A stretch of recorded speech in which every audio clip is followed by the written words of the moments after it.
Fruit basket અર્પણ કરીને તેઓનું સ્વાગત અત્રેથી કરી રહ્યા છીએ।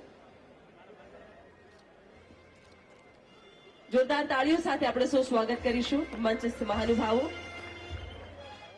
ભારત શ્રેષ્ઠ ભારત,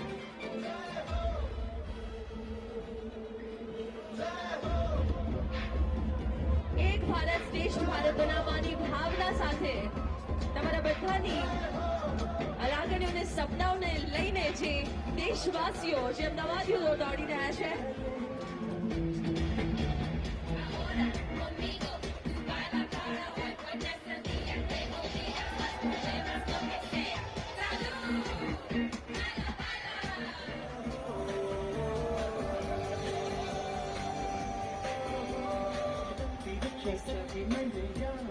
બહાર જેટલા પણ લોકો ઉભા છે રન ફોર યુનિટીમાં પાર્ટિસિપેટ કરવા માટે બીજા ગેટથી પાછળ આવી જશે।